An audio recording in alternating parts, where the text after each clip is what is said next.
Anyway. Oh, there's a person actually here.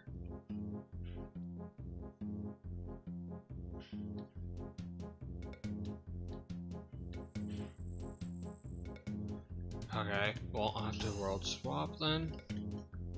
I was gonna say, sorry for not streaming yesterday, but they were still doing the fucking air show bullshit. So it was loud as hell. It was even louder than yesterday.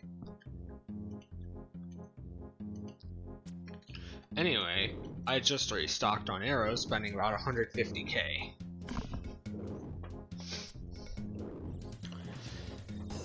Last night, so we're at 785k with 7,000 arrows. I've already spent fucking 300 of them. I decided to restock on iron arrows because as we level up, we use less arrows. Even with iron, we used to use 150 plus arrows to kill one Ogress warrior, and now we only use about fucking 35.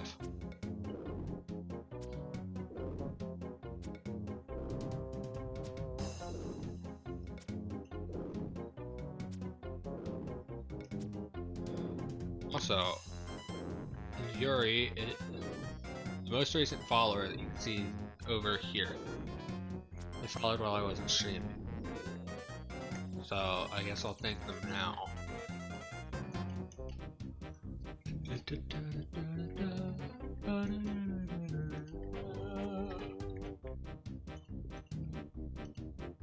My mouth's also been hurting a lot recently. What I mean by that is there's a hole on the right side of my jaw, right where the wisdom tooth should be, and it hurts like hell. I've never had my wisdom teeth removed, so that's a pain.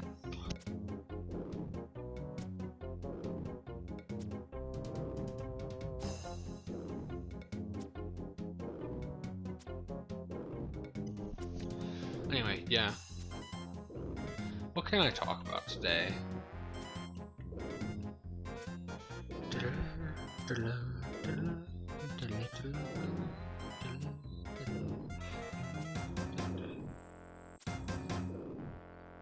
I am curious about a few things.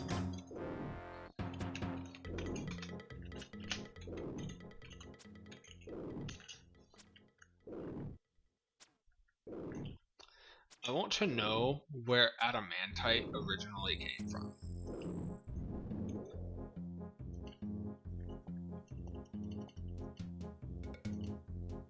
It's basically the same thing as mithril. It's this legendary material that I'm almost certain it does not exist, right? So where did it come from? Circa 1200.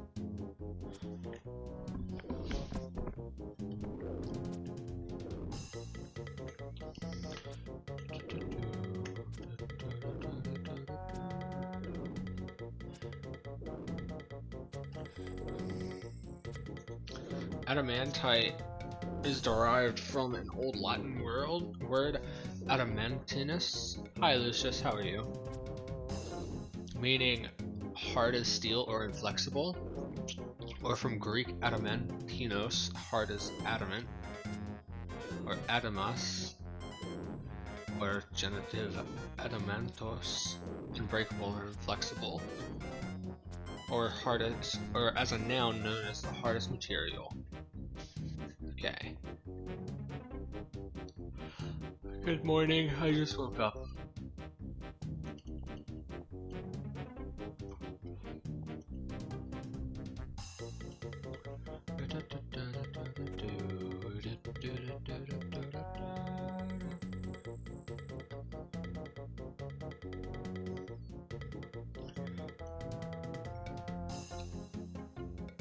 The Latin was adamantinus. Adamantinus. The Greek was adamantinos. or ADAMAS. Or the genitive Greek was ADAMANTOS.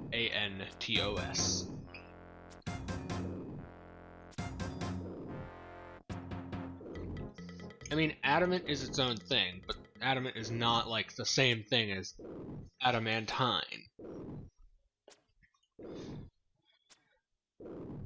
And adamant is newer than adamantine. Adamant from the late 1400s. Not widely used until 1670s.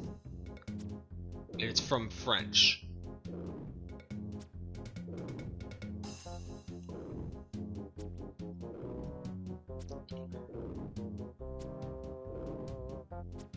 Adamant is a word commonly used to describe diamonds, because diamonds are hard.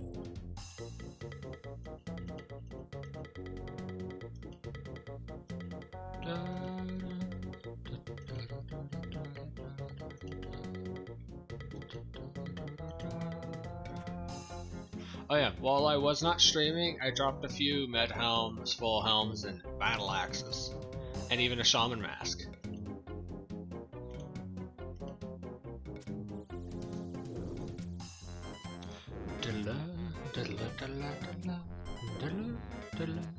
By the way, with all the runes that I had, it was only like 90k. I did not sell them efficiently, because I just could not be fucked to. So yeah. We're a tenth of the way done with this grind so far. I'm gonna need like another, what, 20-30,000 arrows, maybe more. I'm gonna need to spend another like 400,000 or 500,000 on iron arrows, basically. And then to top that off, I'm gonna need to sit here and do a bunch of shit. Yeah, I'm range 63. I also got 43 prairie last night. I'm also leveling up crafting. In fact, what I like to do is I need to add this canvas, that canvas, and now I'm going to add the magic canvas because I want to keep track of my magic. Range is going to level up the fastest, so I don't need to canvas that.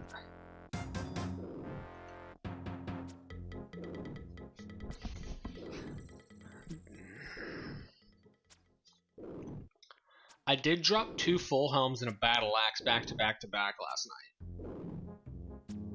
That was fun. And then I also dropped 2 med helms back to back.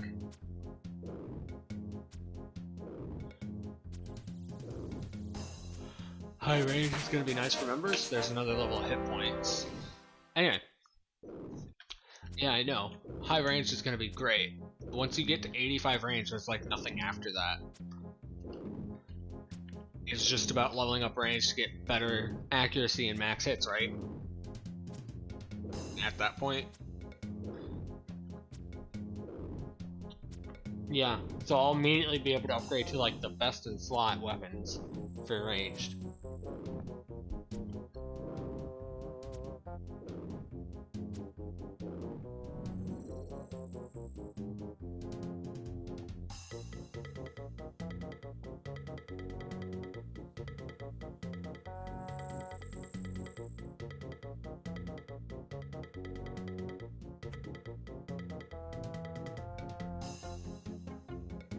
I can't wait to go and grind out Shinchampas for the next year to get 99 Hunter.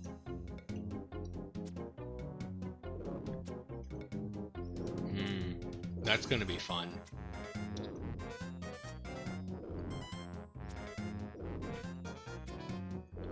Anyway, what the fuck were you saying I left RS? I didn't leave RS. I just didn't stream yesterday because they were still doing the fucking air show and dropping bombs right outside my fucking house. It was like 3 times louder than it was yesterday.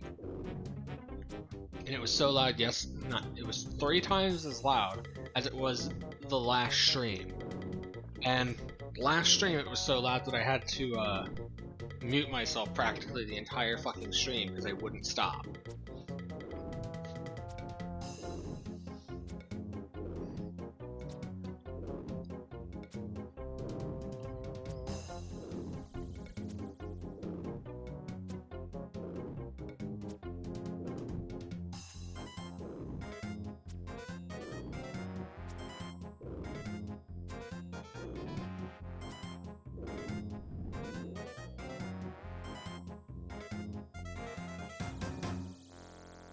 Also, the two most recent VODs on YouTube have been getting a lot of views.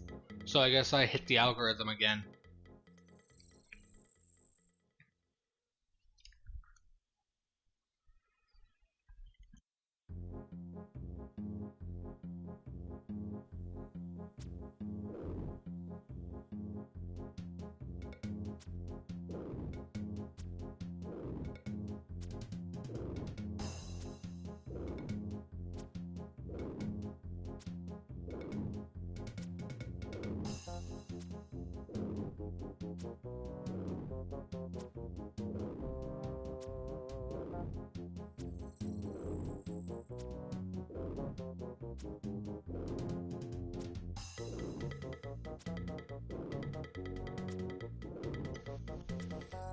If you're not at ranged 120, then are you even playing RuneScape?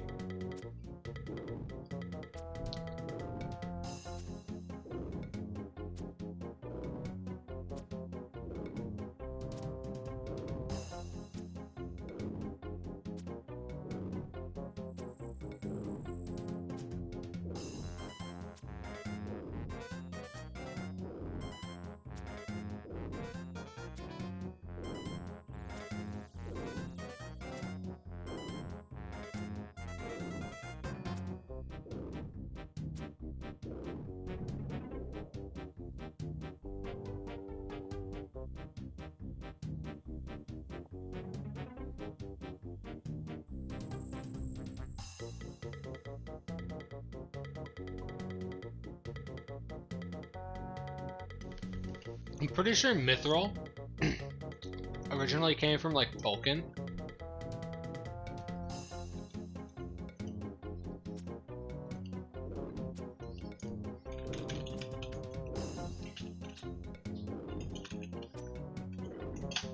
Here, let me double check the etymology of it.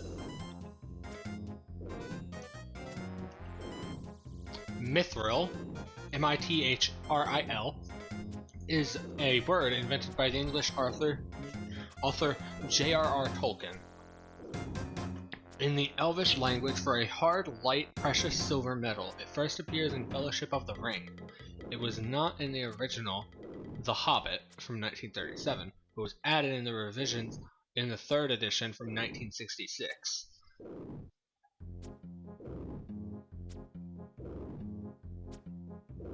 There you go. There's Mithril. It was from J.R.R. Tolkien. I was curious if Tolkien got it from somewhere else, though.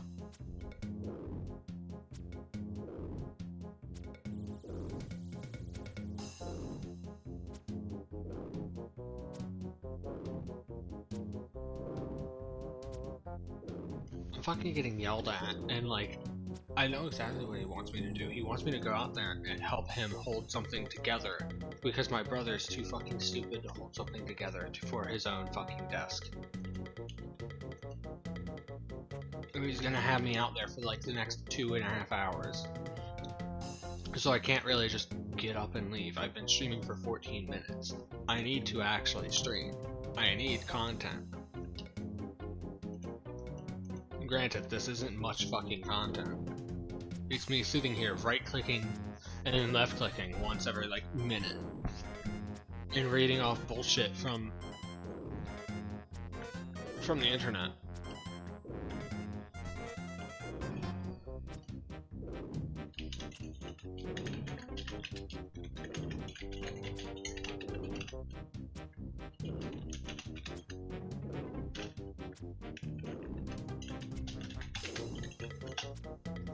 I want to look up something specific.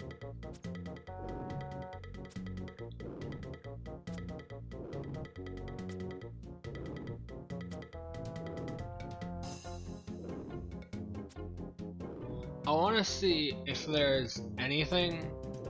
I want to see if Doctor Who came up with Weeping Angels. I know that Doctor Who's episode came out like a few months or weeks before the idea for SCP-173. But I'm curious to see if there's anything close to it in like old folklore or anything. I mean, gargoyles are a thing in like That's Old English, isn't it? That's probably Old English. You know, I have to look up where fucking gargoyles came from.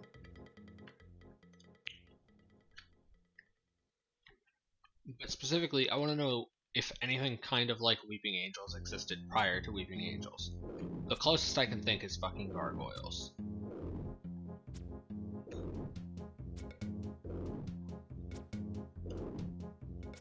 I'm gonna look up gargoyles. Where did gargoyles originate?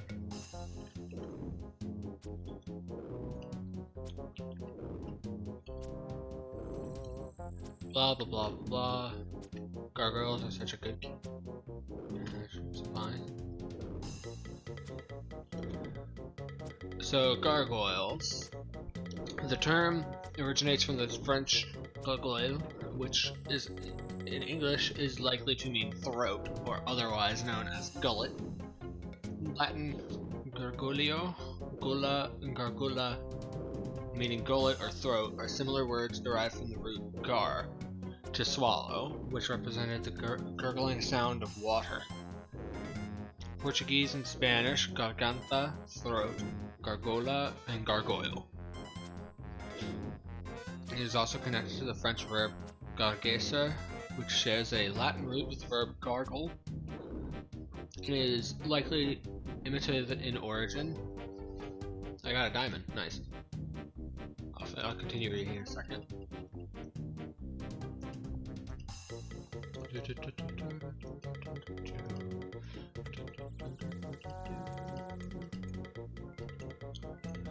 The Italian word for gargoyle is doccione. I assume that's how you would say that. Doccione. D-O-C-C-I-O-N-E. Granda sporgent. I have no clue if I'm saying any of this right, and I don't really give a fuck. An architecturally precise phrase which means protruding gutter. Italian also uses gargola, gargulia, and when it has a grotesque shape. When not constructed as a water spout and only serving as ornamental or artistic function, the technical term for a sculpture is a grotesque chimera or boss. There are also regional variations such as the hunky punk. Just as with bosses and chimeras, gargoyles are said to protect what they guard, such as a church from any evil or harmful spirits. So gargoyles originated as just fucking gutters. They were just gutters to move water off the roof of buildings.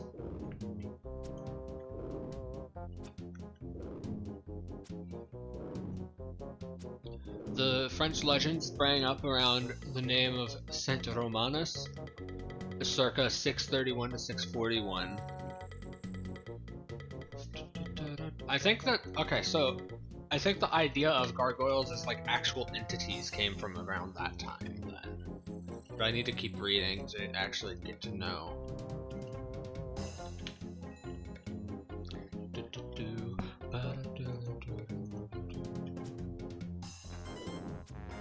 The former Chancellor of Merovingian, King Clotaire II, who was made Bishop of Rouen, relates how he delivered the country from ruin from a monster called Gargoyle or Goji. La Gargoyle is said to have been the typical dragon with bat wings, a long neck, and the ability to breathe fire from its mouth. Multiple versions of the story are given. Either that Saint Romanus subdued the creature with a crucifix, or he captured the creature with the help of only a volunteer, a condemned man. And each of the monsters led back to Rouen and burned by its head and neck would not burn due to being tempered by its own fire breath. The head was then mounted on the walls of the newly built church to scare off evil spirits and used for protection in commemoration of Saint Romain. The archbishops of Rouen were granted the right to set a prisoner free on the day that the reliquary of the saint was carried in procession. So, on the Saint Romanus, or I think that's the church, on that church there's a gargoyle head, and the legend surrounding it is that it was an actual physical fucking entity. And this is the origin of gargoyles as entities.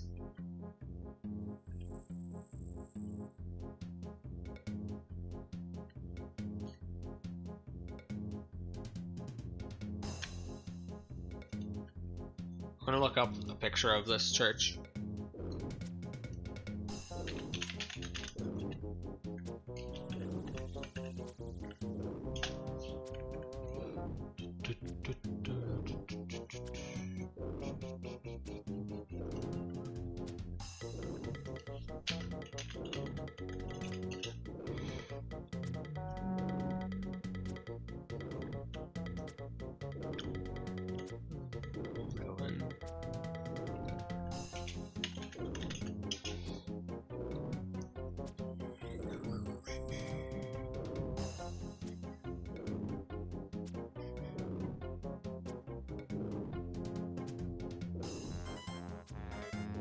I don't think that this church stands anymore.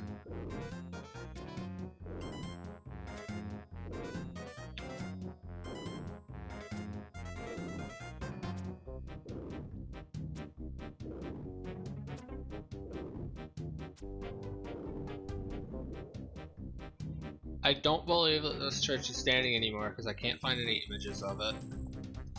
Then again, I could just be not typing in the right shit to find it. I'll keep looking.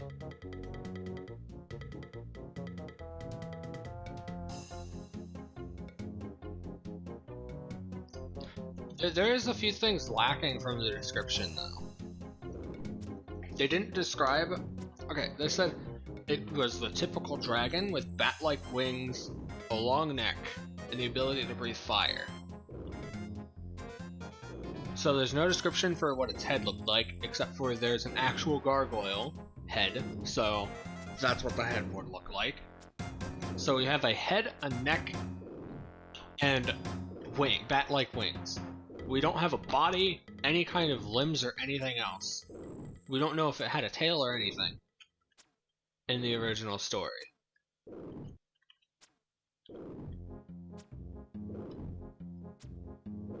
Saint Romanus of Rouen. Rouen Cathedral. Oh, here we go. Maybe this still stands then. Rouen Cathedral. Gargoyle.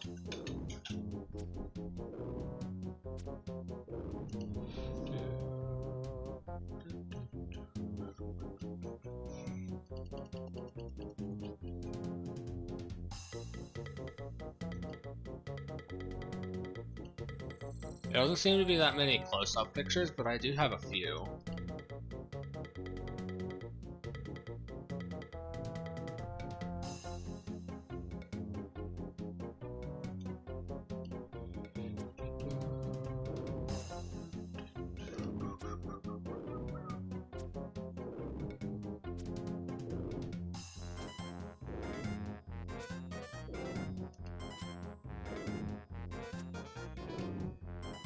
Hold on, here's a picture. This is the gargoyle at St. Rowan's Cathedral. There's multiple of them.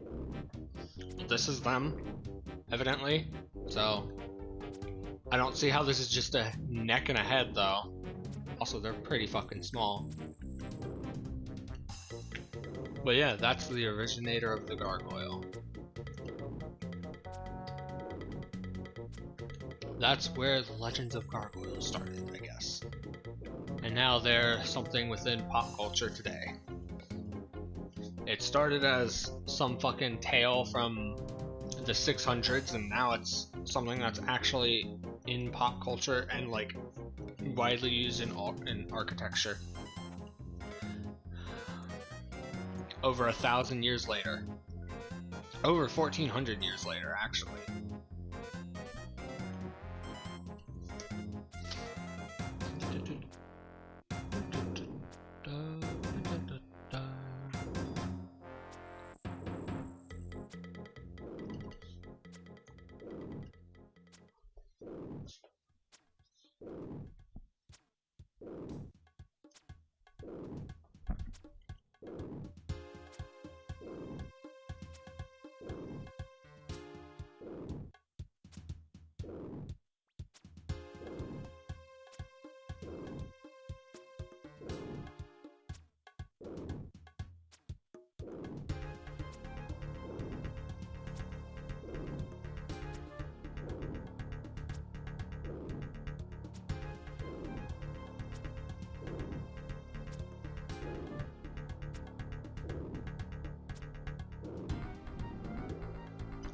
Okay, I looked up what I wanted to know about weeping angels. Basically, it's just statues that move. And it originates from the 1980s. Specifically, July 22nd, 1985. Evidently.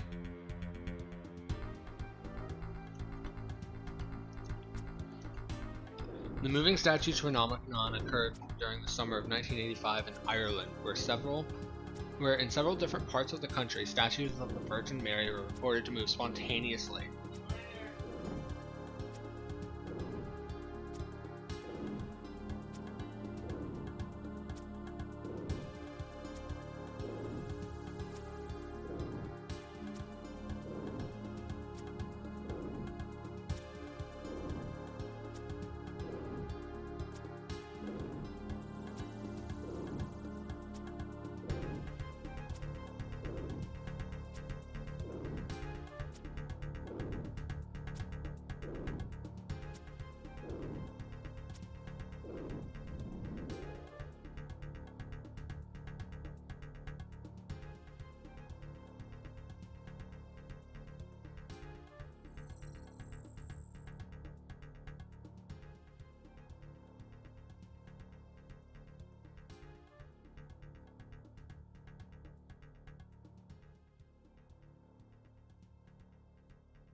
I'll be a second.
Oh, that's a rune medhelm. Sorry. I was fucking getting yelled at. to go help make a fucking table that's not even mine. Because my dad couldn't remember any of the measurements and what they were for, even though he wrote them all down.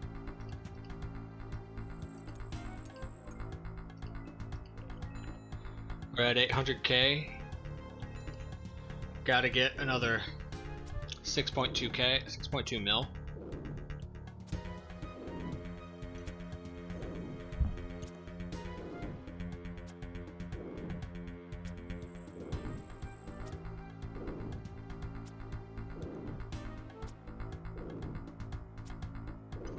Anyway, the moving statue phenomenon occurred during the summer of 1985 in Ireland, where in several different parts of the country, statues of the Virgin Mary were reported to move spontaneously in Ballinspittle,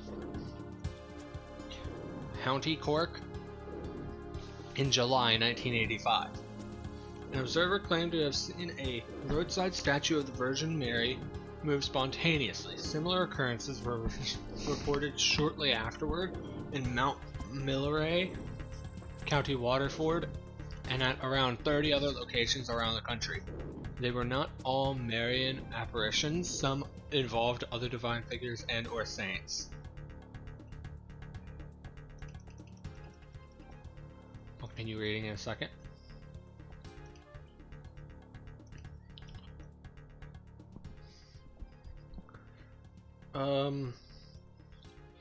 Who appeared in the stains on church walls, etc. Thousands gathered at many of the sites out of curiosity or to gaze in wonder and to pray. Up to 100,000 were said to have visited the Ballinspittle site alone, and the Catholic Church remained reticent or highly skeptical, and a bishop declared the whole phenomenon an illusion. Native name: Bogad na Ndilb. I have no clue how the fuck to say this. Dude, it's 1985 Ireland. Why are you speaking in fucking Celtic? I thought that the British beat that shit out of you already by 1985.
What other things do we want to know?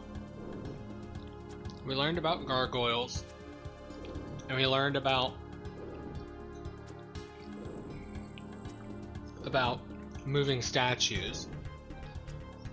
What other statue things can we learn about? We don't need to learn about Medusa. Medusa's very well known.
Okay. Give me my mystery box. Now what's in it? Cabbage. Sad. Hi, Rat. It's been a while since I've seen you.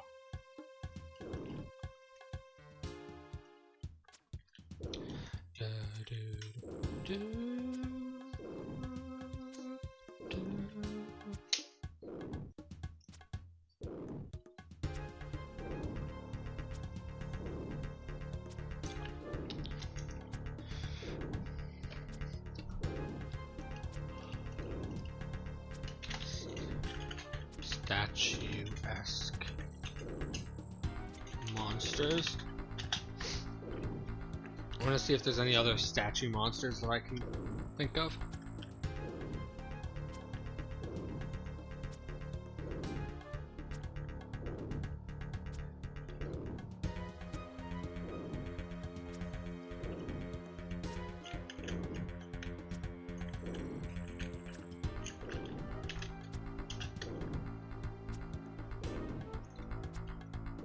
You got banned on Hypixel and haven't been on Twitch much?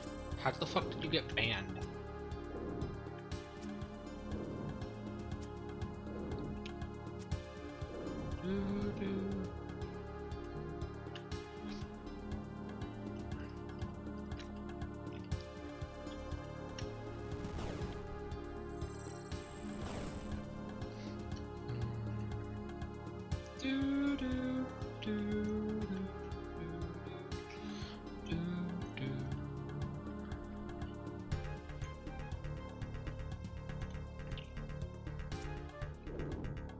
Anyway, I can't think of any other monsters that are specifically statues, other than gargoyles and moving statues.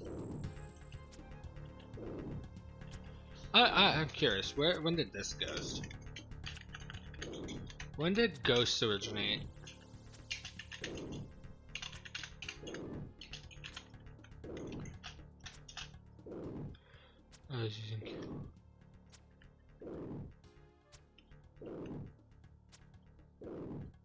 So you were like actually cheating? Well, no shit. You got fucking banned.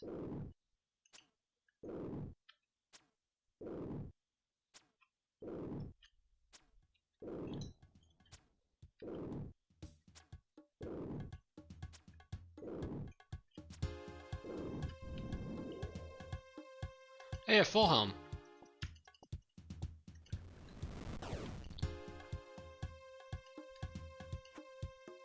Full helms are nice. They turn into a lot of cash. Okay, I've got a history.com article open about where ghosts originated. I'm assuming that something like history.com would have done their research.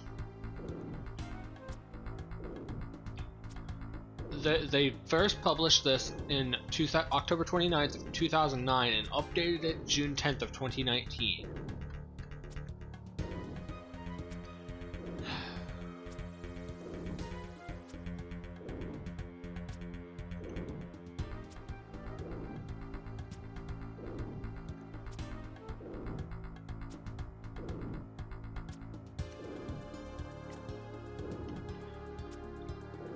First century AD, Roman author and statesman Pliny the Younger recorded one of the first notable ghost stories in his letters.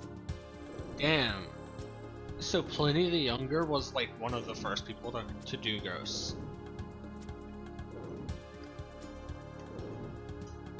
I don't see why you'd want to fucking triple damage anyone at fucking Arachne. They made Arachne easier. Arachne is like 12 times easier now.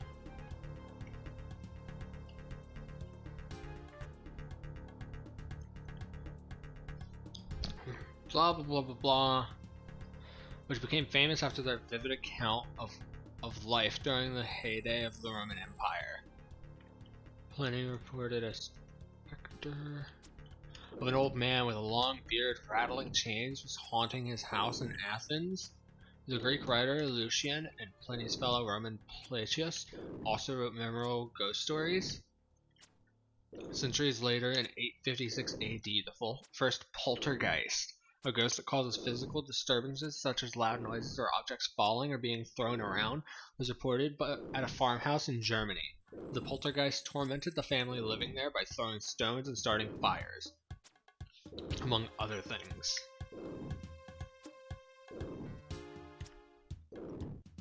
And three famous historical ghosts. One of the most frequently reported ghost sightings in England dates back to the 16th century.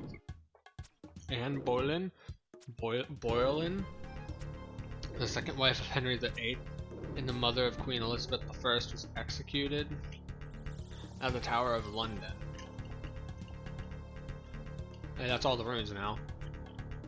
In May 1536. Hi Abe, how are you? After being accused of witchcraft, treason, incest, and adultery, sightings of Boleyn's ghost have been reported at the tower as well as in various other locations, including her childhood home, Hever Castle in Kent.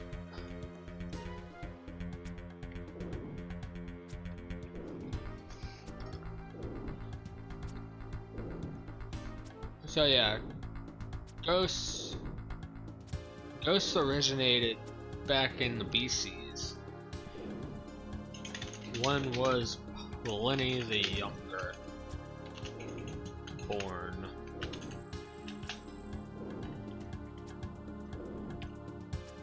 When was this man's alive? So this was right after BC turned to 80. Pliny the Younger was born in 61 and died in 113. All of those are approximations.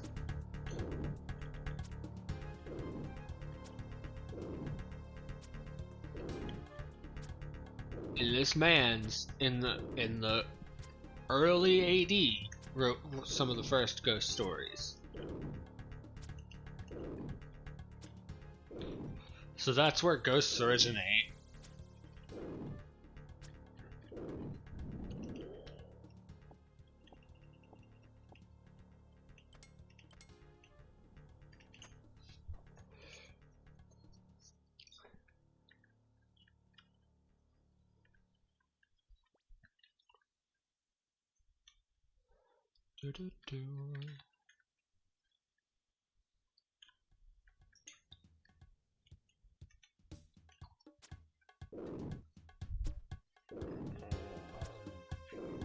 My eyes hurt.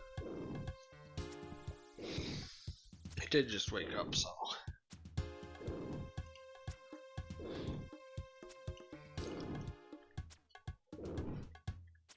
I'm curious about one more thing.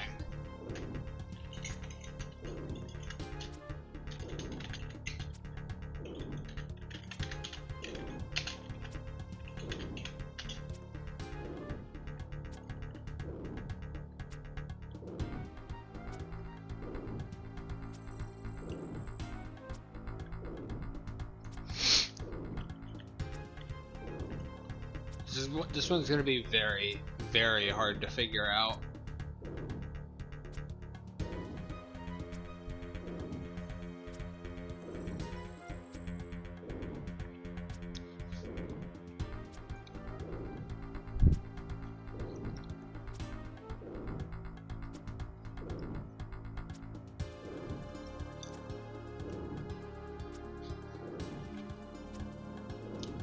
(772 CE) in Shoku Nihongi, there is a statement Shinto purification is performed because yokai appear very often in the imperial court, where the word yokai to not refer to any one phenomenon in particular, but to a strange phenomenon in general.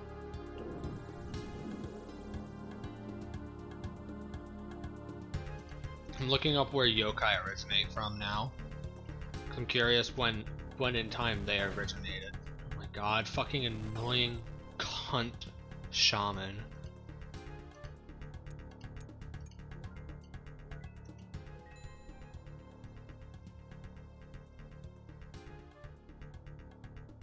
middle of the Heian period, 794 to 1185 or 1192. In The Pillow Book by Sei Shonagon, there's a statement. There are tenacious Mononoke, as well as a statement by Murasaki Shikibuya that the Mononoke have become quite dreadful, which are the first appearances of the word Mononoke.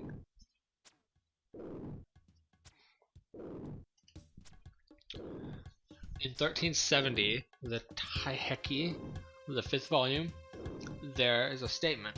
Sagami no Nyudo was not at all frightened by yokai. So those are the first 3. Those are the first 3, so I'm just gonna say that yokai appeared sometime in the 700 CE.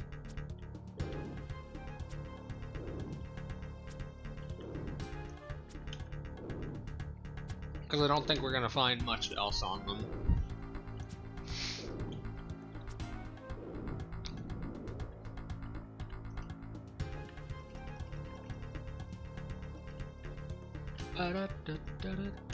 My stats have not changed all too much. Ave.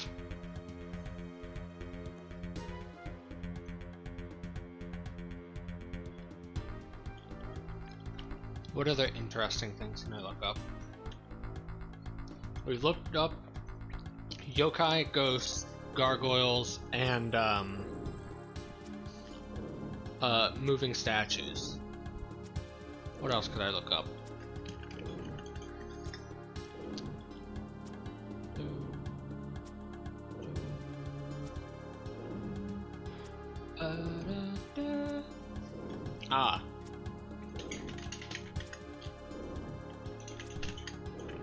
This.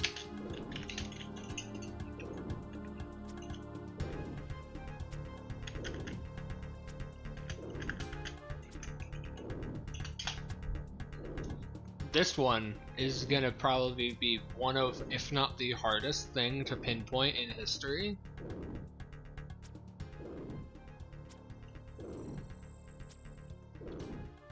Yeah, like Britannica.com says 1050 to 1350, which I know for a fact is fucking wrong. Because it's mentioned in fucking shit from BC. I'm looking up when fucking magic originated. When the entirety of the idea of magic originated. Because I'm curious. And they say 1050 to 1350, which I very highly doubt.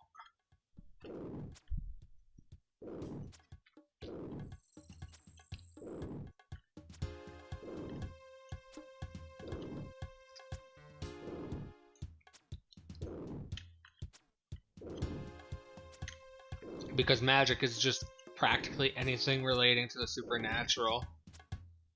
So literally, ancient religions fall under magic. The belief in magic. So like, there's no fucking way. Yeah, and like this first thing that I find when I'm not looking at Britannica.com is fucking links to Mesopotamia.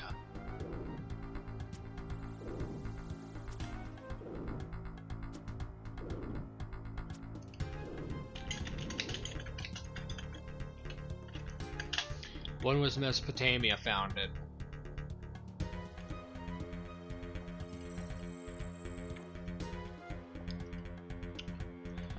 Blah blah blah, Mesopotamia.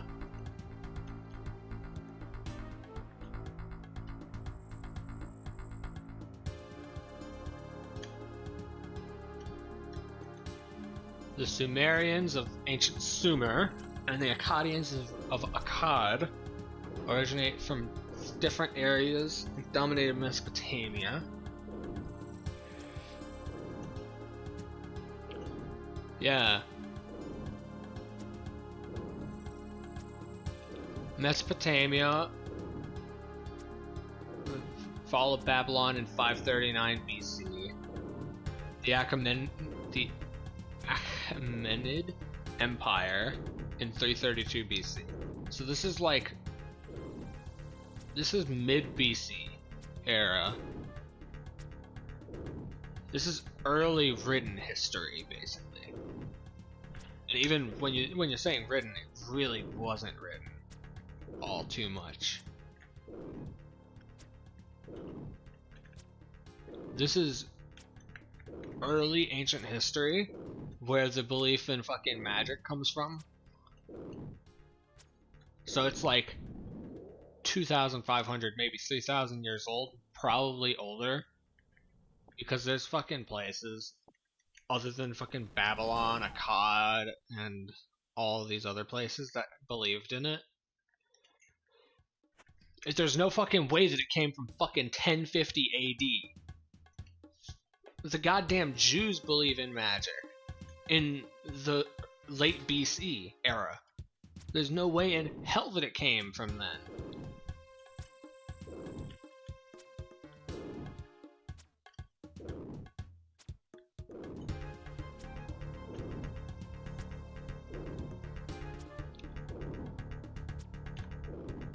Saying that magic came from fucking 1050 AD is like me saying that iPhones originate from 2021. Like, no. iPhones did not originate in 2021. The whole concept of the phone did not originate in 2021. You can't just skip like 90% of its history.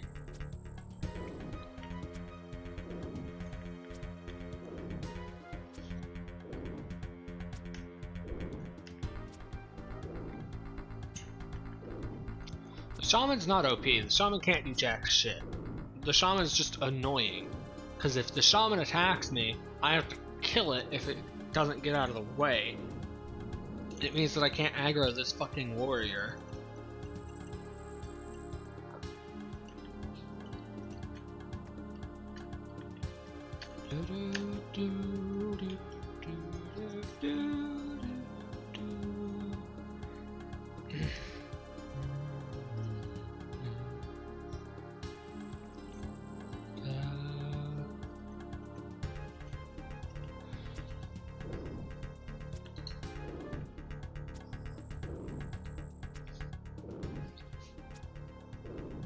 God, you can't just skip 90% of everything. When did written history begin? Sometime after the burning of the Library of Alexandria. It's a library. What the fuck do you think was stored there? Like, that was very fucking stupid. I don't give a damn what kind of loophole that the Britannica fucking uses to try and state that they're correct. Magic is any kind of anything to influence the supernatural. That is what magic is. If you can say some words and influence the supernatural, like, I don't know, fucking pray to a god to fucking do something, that is called magic because it is something trying to influence the supernatural. But you know what the Christians don't want you knowing? Is that they don't like magic. So their little magic ritual of praying is kind of against their own fucking religion.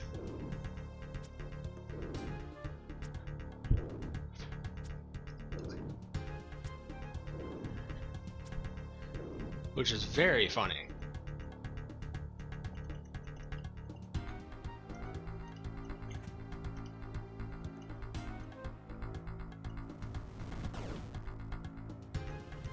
You annoying fucking cunt. I just need to avoid the goddamn shaman for like 15 minutes.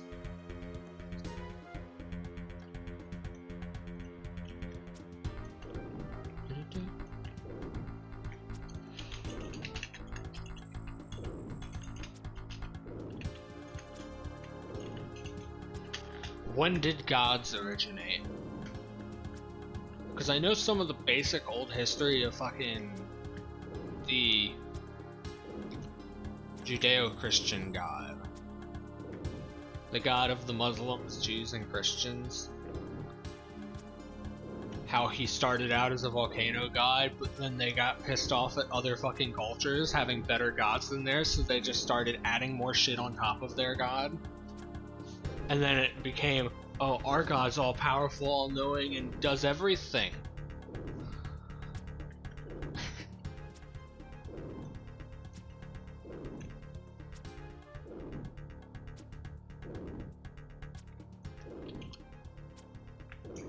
Okay, I'm not gonna find anything about where gods originated, but I'm pretty sure that gods originated from ancient Babylon or probably earlier as ways to tie communities together.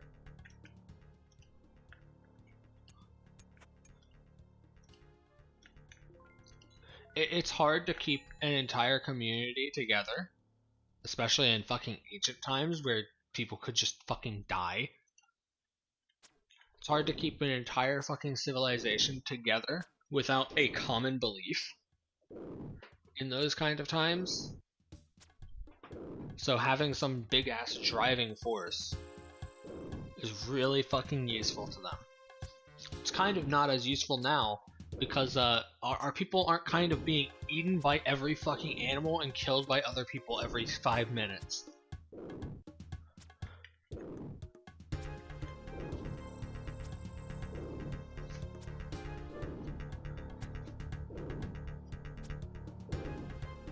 Granted, we still do have stupid people, and those stupid people get themselves a fucking Darwin Award all the goddamn time. But their belief in, or lack of belief in, a god is not going to influence their thought process of, oh, I should go poke that crocodile. Actually, that's a lie. Some people's belief in God would influence that decision. They'd be like, God will protect me, poke a crocodile, and just get fucking eaten.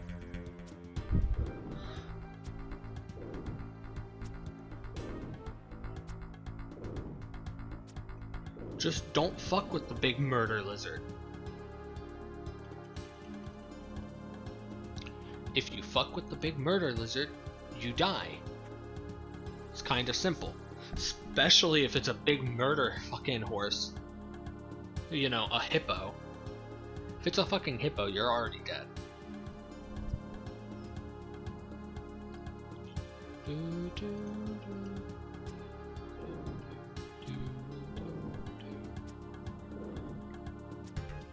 You don't fuck with aggressive animals just because you think that they won't do anything because of either your belief or any other thing. You don't fuck with a kangaroo either. You see a kangaroo in the water, you fucking back away. That thing's gonna fucking murder you if you go near it.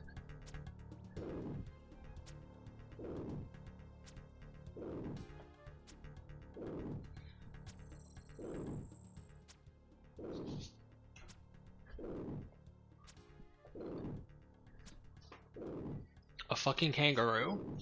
Yeah. If a kangaroo is waiting in the water, staring you down, if you go in that water, that kangaroo will fucking come over to you and hold you down under the water. And it will drown you. If it perceives you as a threat and there is water nearby, they will drown you.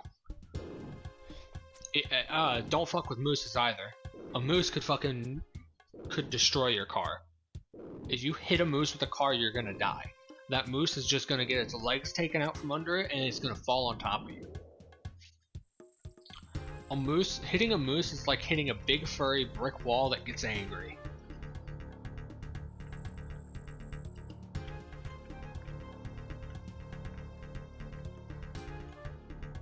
They're like 8 foot tall. They are insanely tall.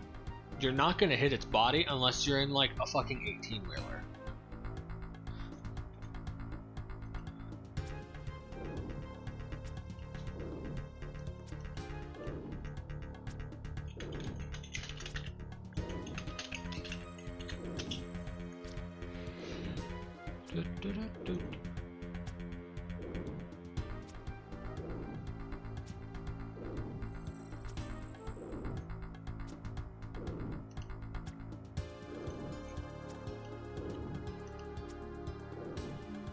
This is a moose, and that is a car. If you hit this moose, with this car, you're gonna hit its fucking legs, it's going to fall on your windshield and crush you to death, and then it's going to get up, be pissed off, and stomp on your fucking car until it knows you're dead. Because that's what a moose does.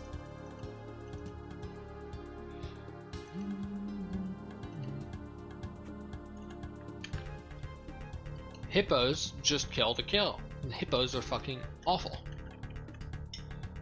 Let's see, there's hippos, orcas. You don't want to fuck with a shark either. But sharks are a lot less dangerous than some of these other animals. Kangaroos, polar bears.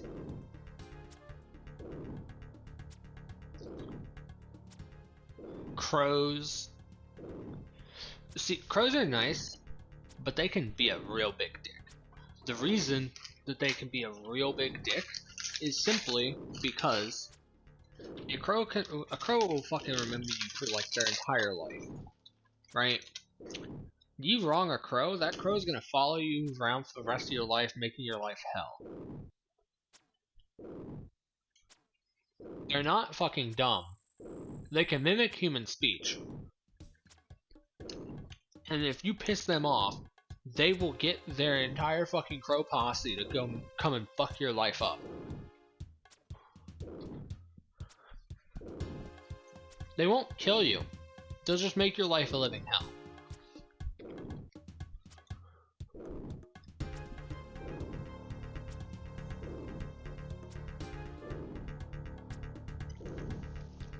So although birds are assholes, crows are the exception. Crows are only assholes if you're an asshole to the crow.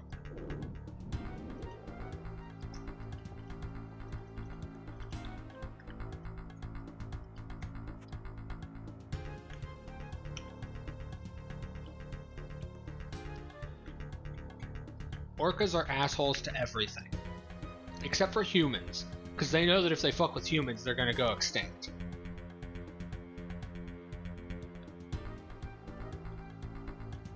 They know that if they take out a fucking... if they take out a cruise ship and fuck with the people on board, that people are gonna hunt them the fuck down. Because people are petty.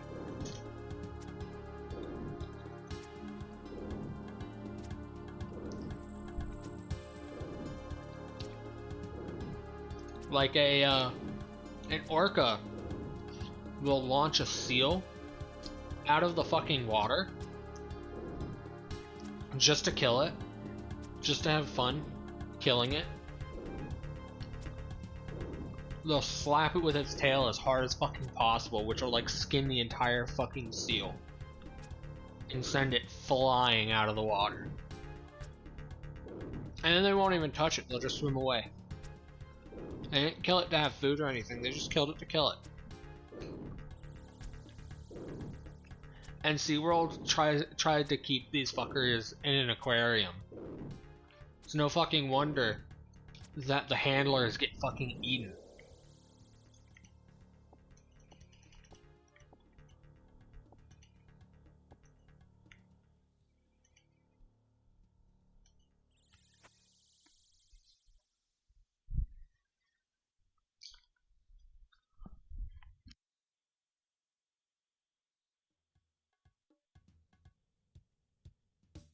Anyway, I was watching something yesterday about a guy. There's a guy on YouTube that uploads videos talking about how he believes every animal that he cannot go up and touch himself is fake. He thinks koalas are fake. He thinks hippos are fake, orcas, great white sharks, all of it. Anything he cannot go directly outside his house in the middle of fucking, like, Midwest America and go look at and see and touch, he believes is fake.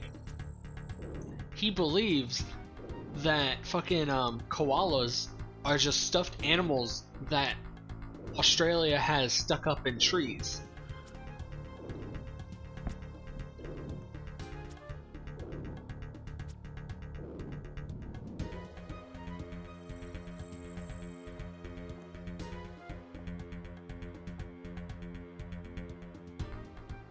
He also believes that great white sharks are fake.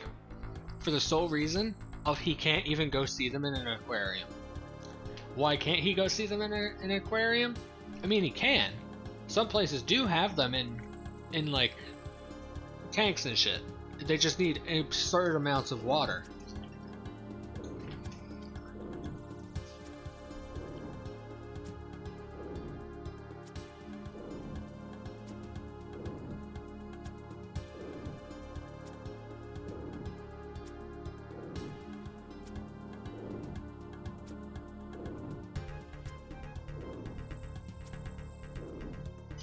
Did you know? Okay, I'm going to talk about more entomology. But I'm going to talk about the etymology of the letter Z. The letter Z, pronounced Z, S-Z, it's pronounced Z, Z-E-E, or Z, Z-E-D, right? Both are correct. And guess what? They both originate from fucking Britain at the same exact fucking time. Yet people over in Britain talk about how Z is shitty American slang because they're fucking stupid, and I get pissed off at Z because I would never fucking say zebra. It's not a fucking zebra. Where the fuck is the D in zebra?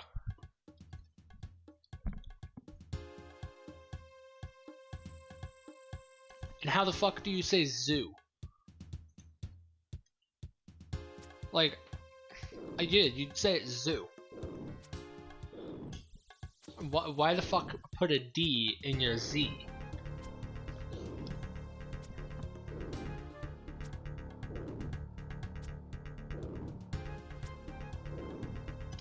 It's easier to say Z as well, instead of Z.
Like, Z and Z both originate from fucking Britain from before Columbus.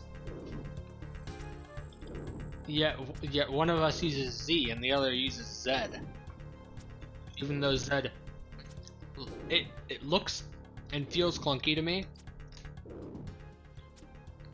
On top of being like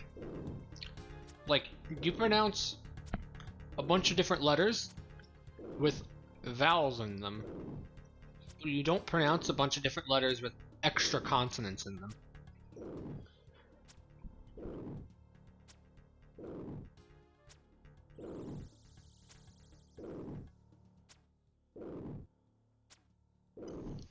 It's pronounced T, not Ted.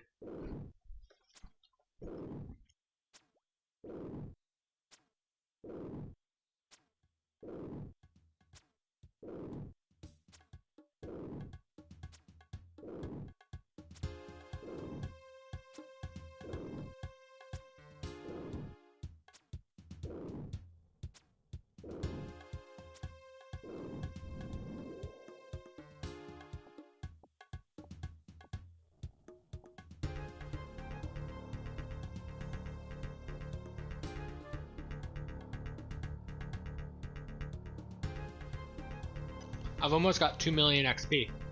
That's nice.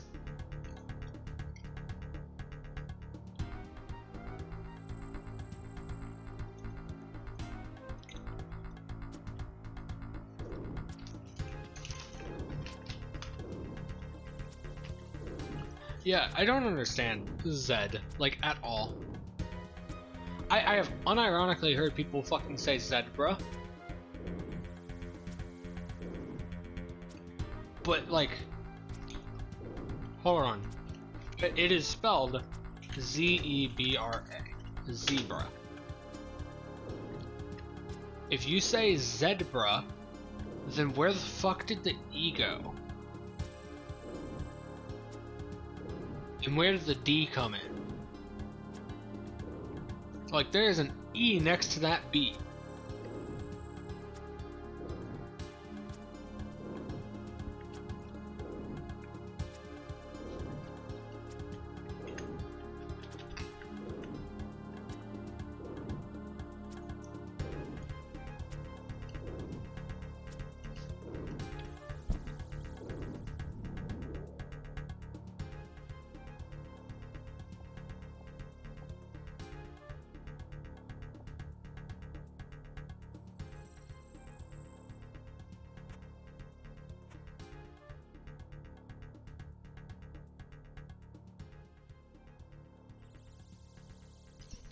I recently looked at a video from Armchair Urbanist, Alan Fisher, I think is the channel name, about streetlights specifically.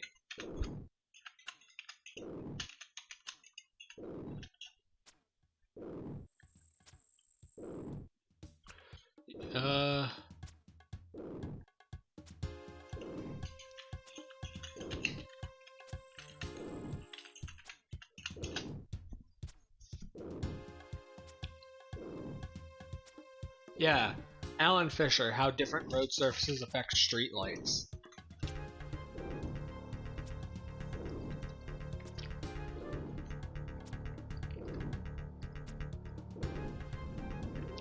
He went on about how the issue with streetlights in specifically North American places is the fucking road and not the light, and how streetlights are made obnoxiously tall so that they can accommodate traffic, like really tall trucks in like the middle of a fucking city, when they could be about at the level of people. And how using literally anything but fucking asphalt would make the lights work better. Because black absorbs a fuck ton of light, it doesn't reflect a bunch, so it makes lighting it up a lot harder.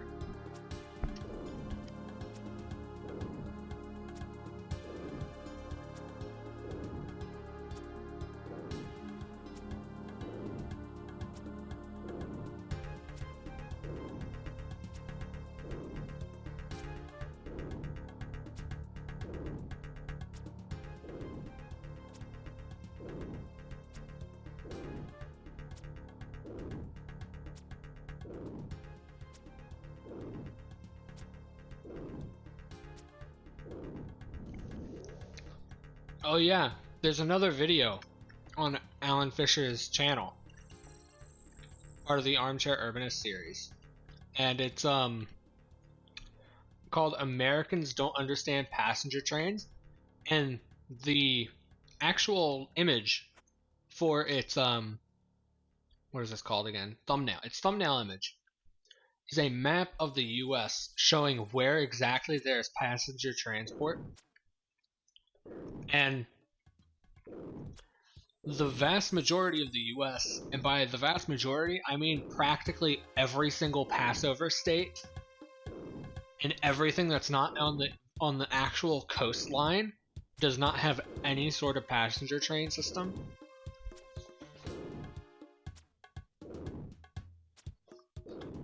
Which is fucking insane. The US, with these sprawling train tracks that cover practically the entirety of the country, and we don't have passenger trains.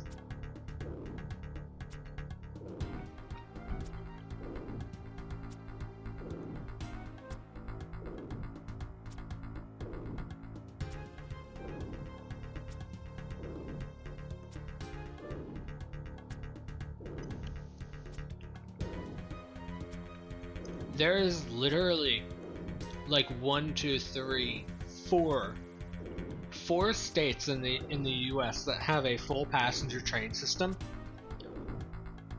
The rest of them are partial or none at all, which is insane.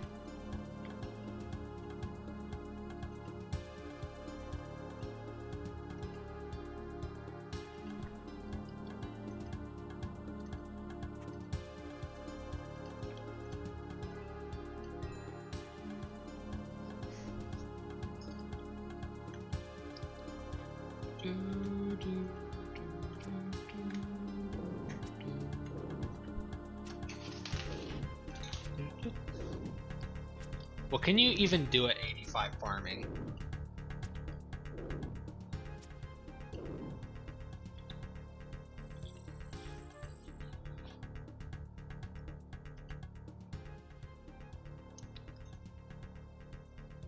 Looks like nothing so far.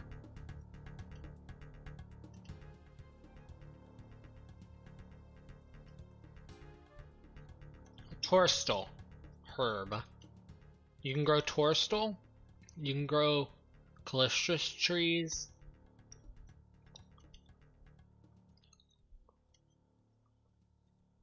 You can grow yew root.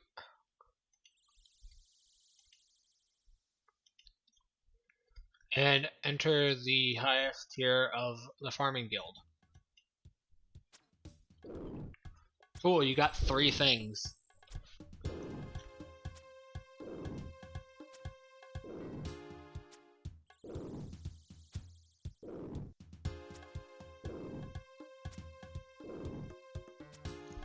Yes, I am playing free to play at the moment. I'm grinding out money to buy a bond.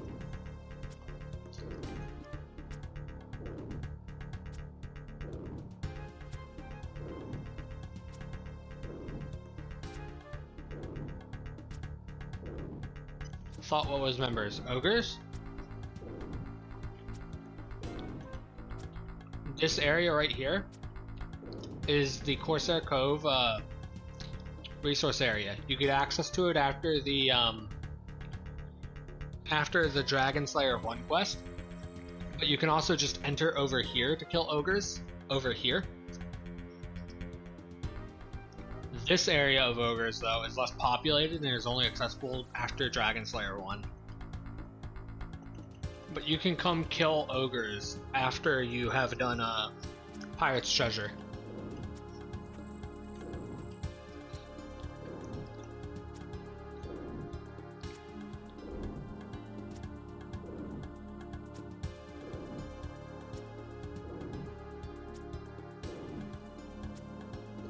This should be, if I'm not wrong, the best.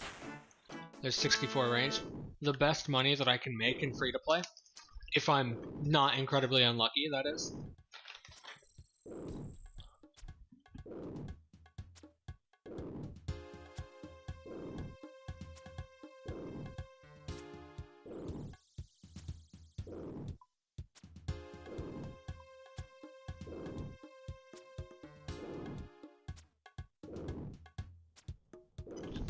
Yeah, right here.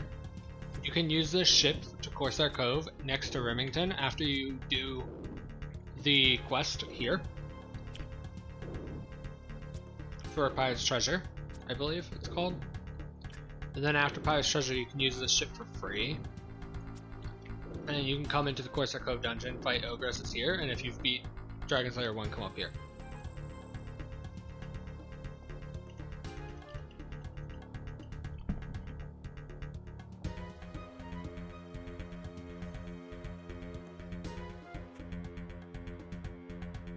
This area of ogres would only be accessible to members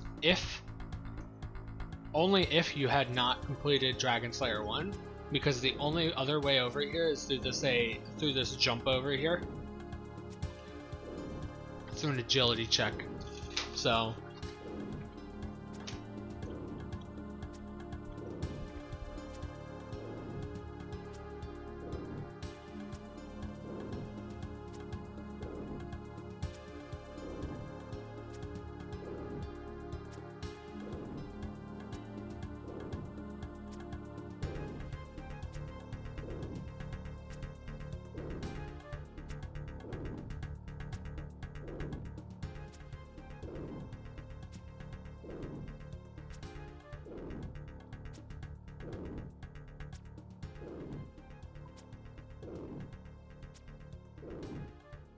Anyway, how are you, Virtual? I forgot to ask like 20 minutes ago.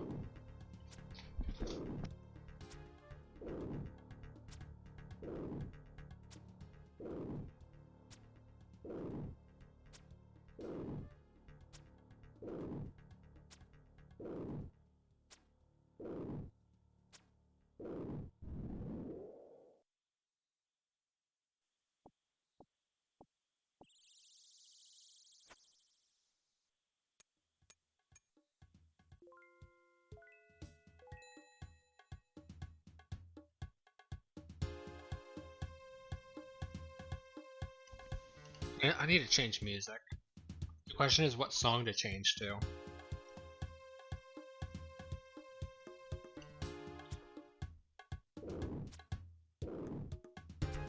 What?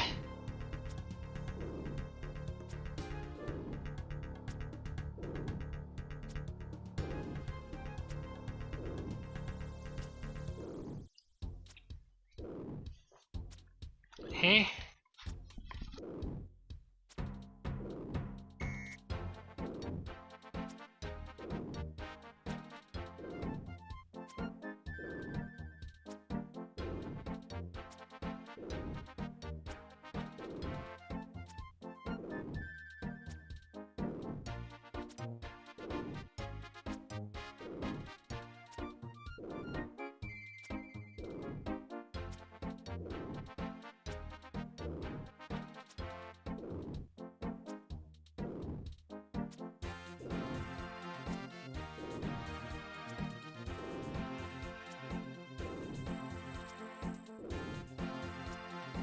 I didn't know that euthanasia was legal in the Netherlands yet. But it's been legal in the Netherlands for 2 decades.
Okay.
This is probably this is probably gonna end up being another short stream, simply because I'm not gonna stream all day me just sitting here right click left click the entire time.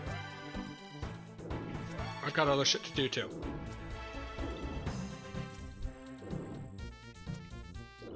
But I'll probably get up to 900k, maybe a mil today, hopefully. But yeah, this will probably be ending soon, mostly because I don't know what to talk about anymore. I mean, I've got plenty I could talk about. I could rag on how shitty America is again, but I do that enough.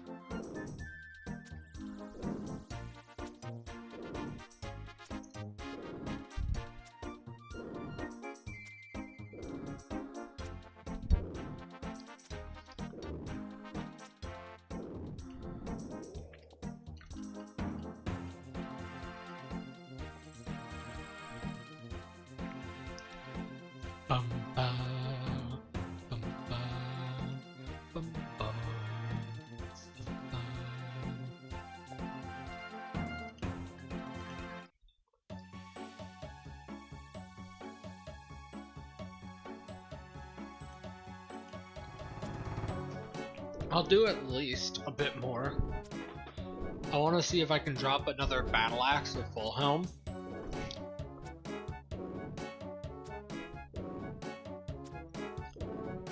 But yeah, I'll be ending it before me to go make lunch.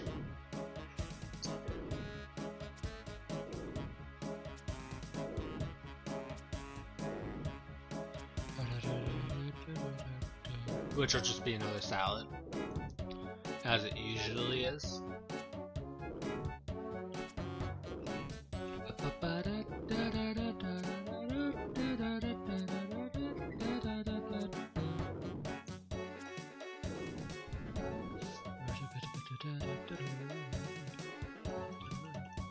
Yeah, immediately after the last stream, 2 days ago, I had to go outside and carry 120 pounds of fucking lumber in.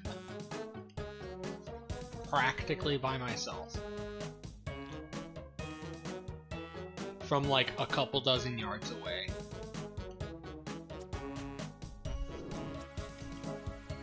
Which was very annoying.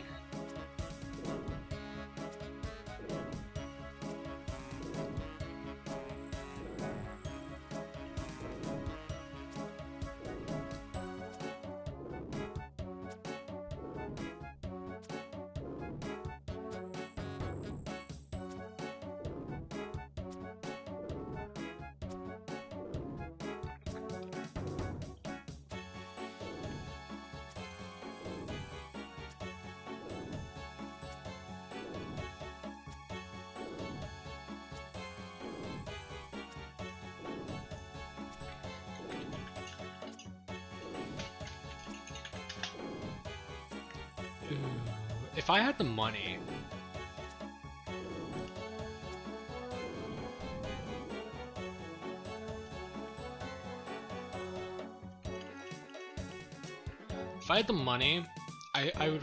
I would want to fucking make my own goddamn city.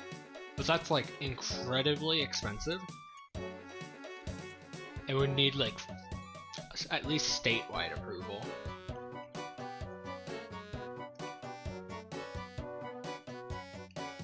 Like if you look at a map of America, there's some pretty nice spots for some cities.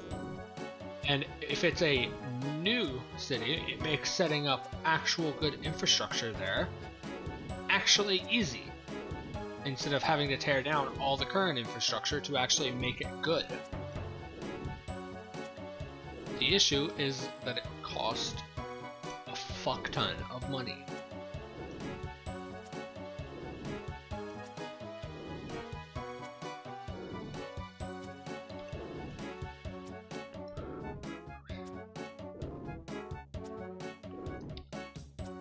In fact, you know what you could do? You could probably buy the smallest city in America for not a lot of money, and then just pay a fuck ton of money to actually set up a big proper city there and get people to move in with low rent, all that shit, have it be a nice place, and just it would be very annoying to get it to actually function though.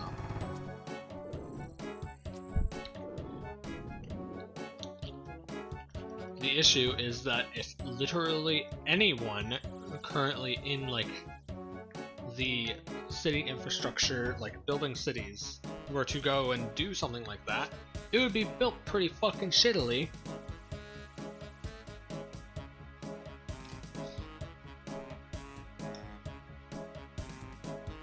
Because you'd have to contend with state laws and shit about how big parking lots have to be, and like whether this small building that holds like 10 people max needs fucking 70 parking spots.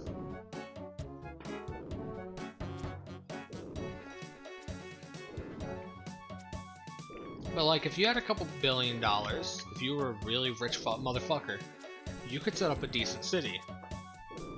You know, one that's not complete ass that's gonna get half its citizens killed.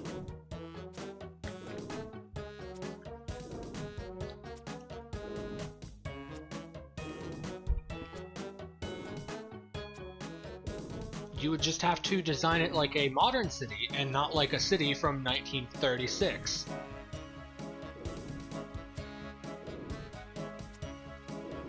You know, like some of those European cities, instead of, you know, these old 1930s fucking cities from the US. Sorry, 1940s. I forget it all happened after World War II ended, when we tore down everything and rebuilt it.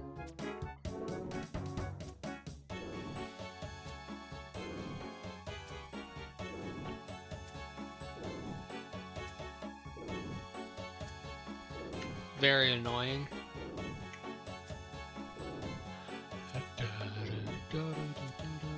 It would probably cost more than a couple billion. It would probably cost tens of billions.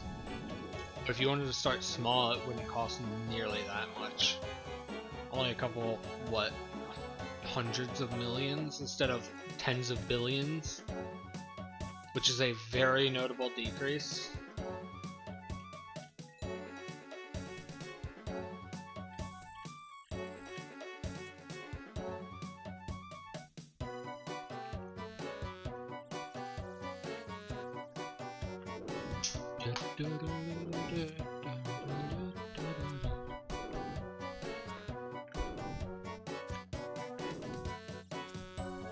And then as a city, you'll get a fuck ton of money from like state level and federal level of government to make sure your city doesn't fucking die if it's in like a good location.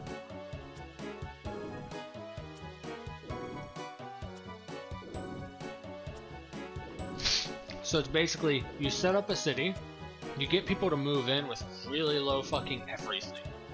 and then turn it up to a normal amount, just below normal, just below average.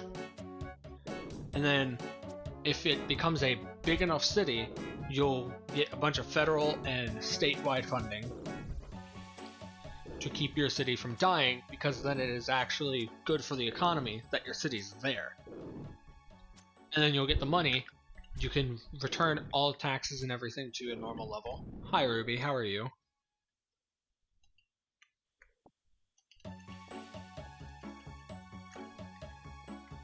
I'm good, how about you? I'm fine. Just grinding out money in old school RuneScape. Anyway, once you have the city set up, you're good for the economy, you're getting federal and statewide funding, you return everything to normal levels, and then after that, you can expand with decent infrastructure instead of killing everyone with cars.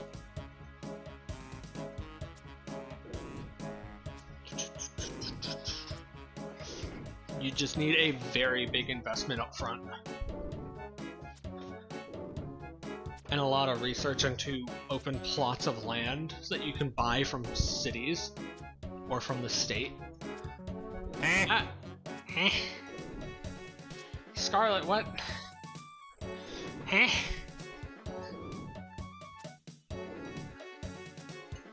What? Confused.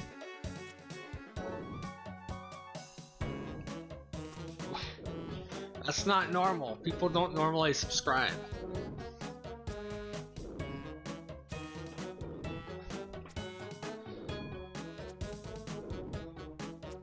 What? Are you just talking about how to set up an actual decent city in North America without spending hundreds of billions of dollars? Let me do what I want, hurry. You're free to do what you want. It's just not what people normally do. People normally come here and sit here and make fun of me or tell me that I'm doing shit wrong.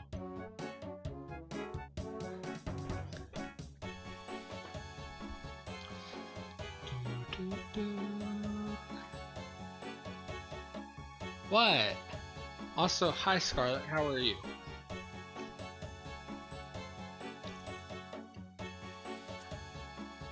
And how goes your classes?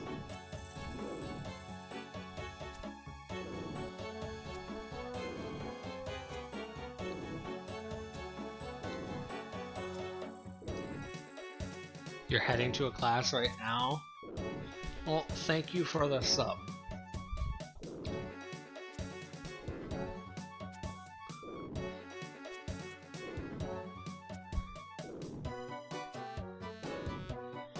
Anyway, I was thinking of something for not just the city stuff, but I was thinking of something about the if I were to do the VTuber stuff, I was thinking of something specific.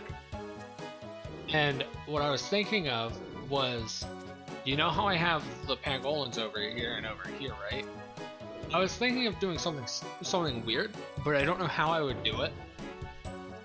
I was thinking of on the model's like hands, have a tattoo that changes into the name of the most recent follower or subscriber or gifter. So like, say that I had it set up right now. It would cost a fucking fortune to do this, probably. I don't know. Say that I had it set up right now, and you changed from someone else subbed, let's say expensive subbed for some reason.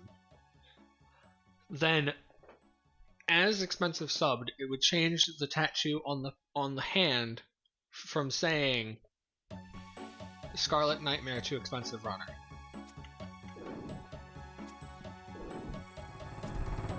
Which I think would be cool. I have no clue how the fuck you would even do something like that, but I think it would be cool.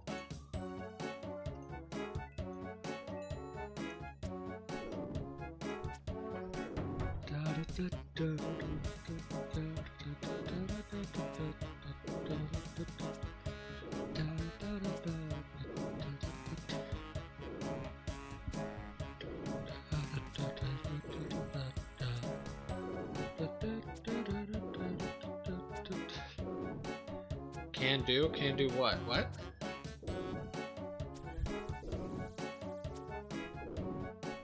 I'm confused. Also, Scarlet, do well in your next class. Don't die. Don't burn yourself either.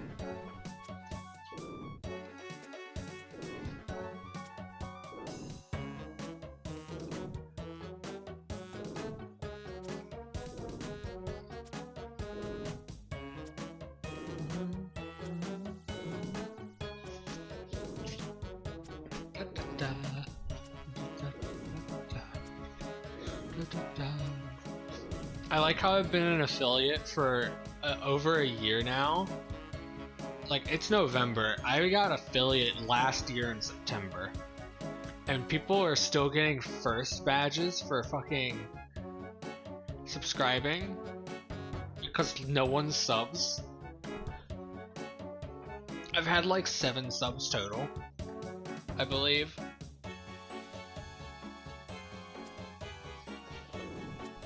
I don't know how many subs it takes till the first badge is gone,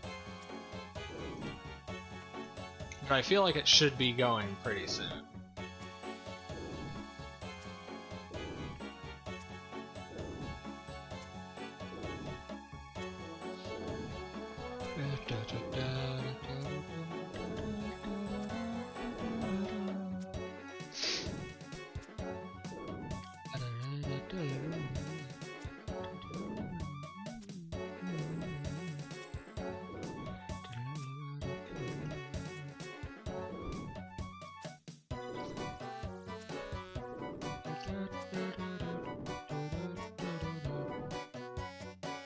What does Rune Essence sound like?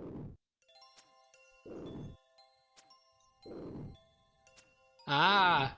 This is weird. It's going back and forth between my left and right ear. But why does old school RuneScape have directional music?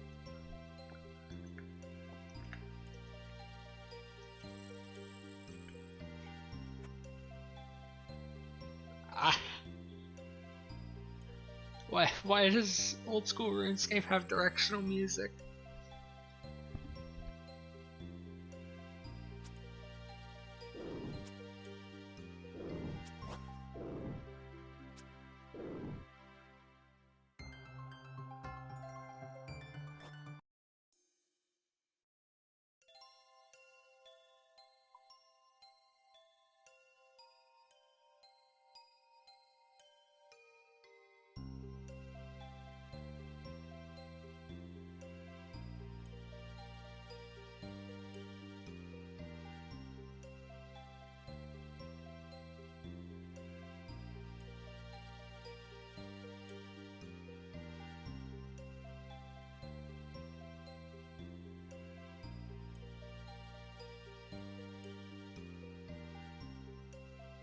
No, you're not supposed to be here if you're fucking driving, Scarlet.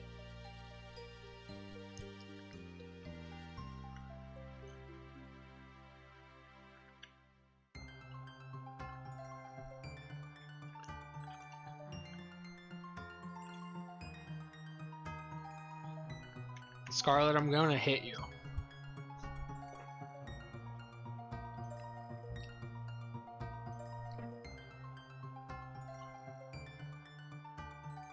I didn't pay attention. What was this?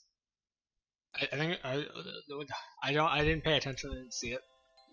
Whoopsie.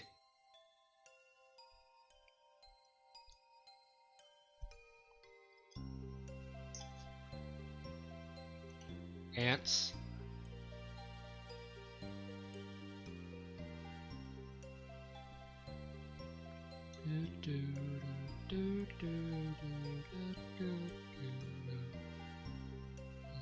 That's class box.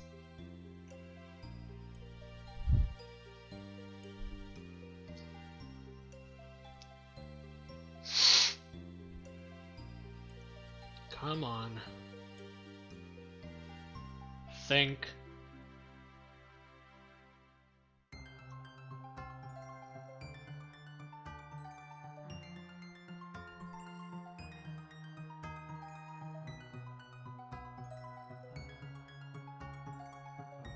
And then dance.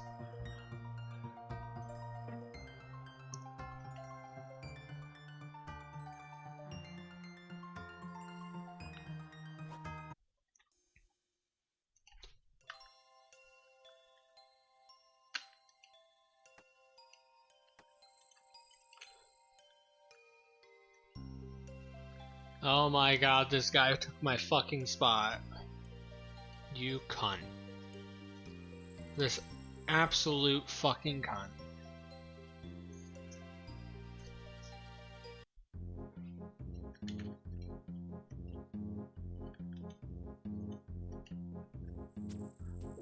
Those aren't new.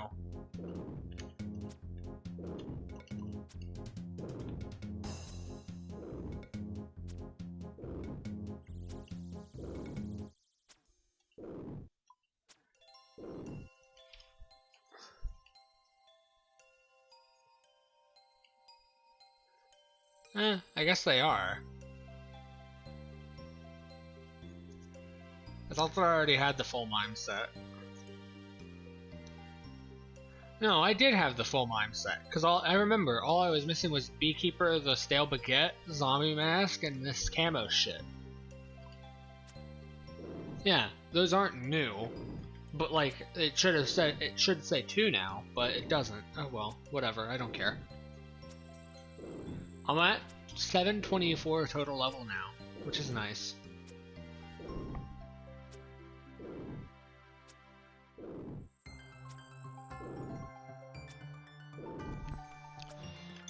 I have a random question.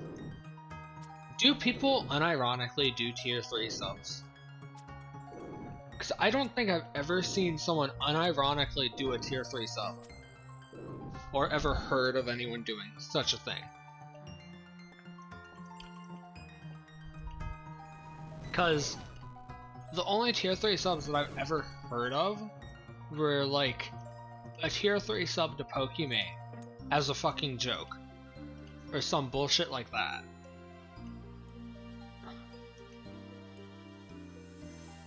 So it's like, do people unironically do tier 3 subs? Or is it always just a joke?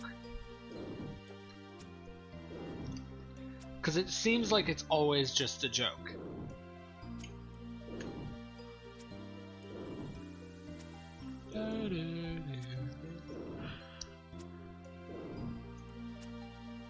They're fucking expensive.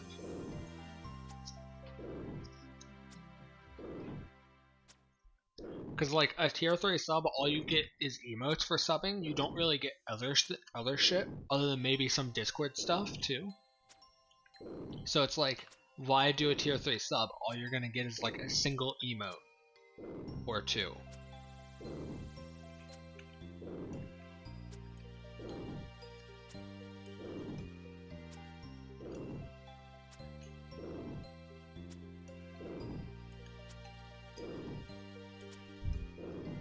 And it's like 25 bucks a month for a tier 3. So it's like really expensive and typically not worth it.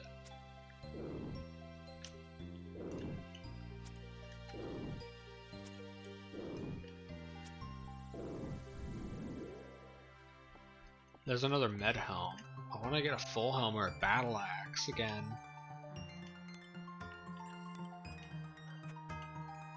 Oh yeah, let me chisel this fucking med helm.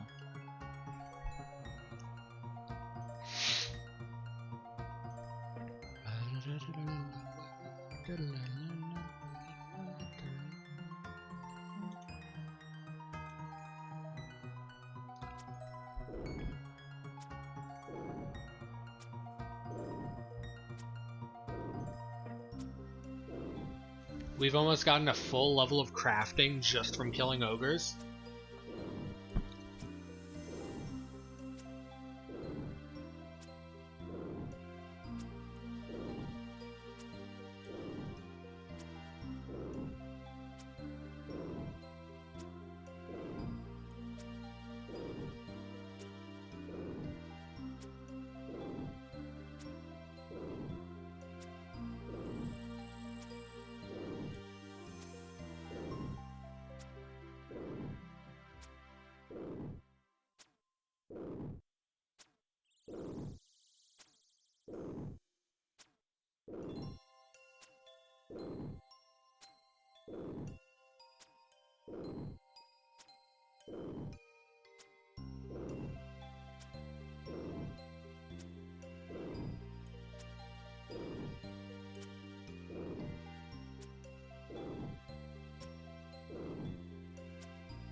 Yeah, I should probably end my stream. Go make me some lunch and shit. Yeah.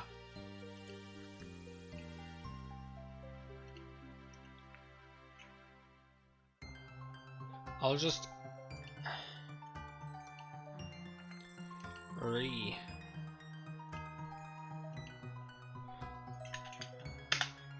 give me a second. My hand actually hurts.